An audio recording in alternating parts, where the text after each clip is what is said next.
முன்னொரு காலத்துல காட்டு வழியா ஒருத்தன் நடந்து போறான். அவன் கையில மயிலிறகால ஆன ஒரு கட்டை இருந்தது. அவன் பார்க்க எப்படி இருந்தான் தெரியுமா? நீளமான கூந்தல், நெற்றியில மர்மமான ஒரு திலகம், கழுத்துல விதவிதமான மாலைகள்னு பார்க்கவே வித்தியாசமா இருந்தான்.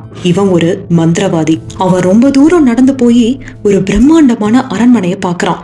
அந்த அரண்மனைக்குள்ள போகணும்னு நினைக்கும் போது அவனுடைய தோற்றத்தை பார்த்து வெளியில இருந்த காவலாளிகள் யாருமே அவனை உள்ள விடல. அவனுக்குதான் மந்திர சக்தி எல்லாம் அதிகமா இருக்கே. அதனால தன்னுடைய மந்திரத்தை பயன்படுத்தி ஒரு நொடியில உள்ள போய் மன்னர் முன்னாடி நின்னான். அந்த மந்திரவாதி மன்னர்கிட்ட சொல்றான், மன்னா, நான் உனக்கு ஒரு மாய வித்தைய காட்ட போறேன். அத நீ சிம்மாசனத்துல அமர்ந்தபடியே பாரு. கண்டிப்பா அது உன்னை பிரமிக்க வைக்கிற வகையில தான் இருக்கும் அப்படின்னு சொல்ல மன்னர் ஆச்சரியத்தோட பாக்குறாரு. என்னடா இது, ஒரு மாய வித்தை செய்யற ஒருத்தன் இப்படி வந்து சொல்றானே அப்படின்னு அவன் என்ன செய்யறான்னு பாக்குறதுக்காக ஆச்சரியத்துல கவனிக்கிறாரு. அந்த மந்திரவாதி முதல்ல ஒரு மயிலிறகால ஆன ஒரு கட்டையை எடுத்து மன்னருடைய முகத்துக்கு முன்னாடி நேரா கொண்டு வந்து அசைக்கிறான். அந்த கட்டையோட மகிமை என்ன தெரியுமா? அதனால பல பொருட்களையும் காட்சிகளையும் உருவாக்கக்கூடிய சக்தி இருந்தது. அப்படிப்பட்ட ஒரு கட்டைய மன்னர் முன்னாடி வந்து அசைக்கவும் மன்னர் அவரையே அறியாம அதுல உள்ள ஒரு புள்ளிய உத்து பார்த்தாரு. பார்த்துக்கிட்டே இருந்தாரு. அந்த புள்ளி பெருசா ஒளி வடிவமா மாறுது. அந்த ஒளிக்குள்ளேயே போயிட்டாரு. உள்ள போன அவருக்கு அதிர்ச்சியாவும் வியப்பாவும் இருந்தது. அங்க மிகப்பெரிய காடு இருந்தது. யாருமே அங்க இல்ல. மன்னருக்கு என்ன செய்யனே தெரியல. அப்போ வெள்ளை நிற குதிரை ஒண்ணு வந்தது. அந்த குதிரை அவர் பக்கத்துல வந்து நிக்குது.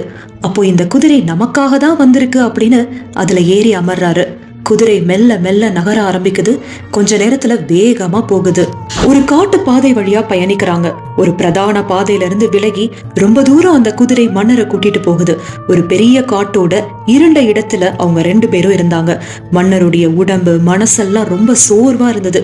ஆனாலும் மாலை நேரம் வரைக்கும் பயணிச்சுக்கிட்டே இருந்தாங்க. எப்படியோ அந்த குதிரை காட்டை கடந்து ஒரு நீரோட இருக்கக்கூடிய இடத்தை அடைஞ்சிருச்சு. அந்த இடம் ரொம்ப அமைதியா இருந்தது.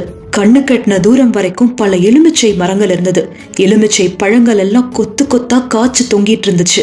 மன்னருக்கு தான் தாகம் அதிகமா இருந்தது இல்லையா? அதனால குதிரையில இருந்து கீழே இறங்கி அந்த எலுமிச்சை ஒண்ணை எடுத்து அதுல இருக்கக்கூடிய சாற்றை குடிச்சு தன்னுடைய தாகத்தை தணிச்சுக்கிட்டாரு. தாகம் தணிஞ்சிருச்சு.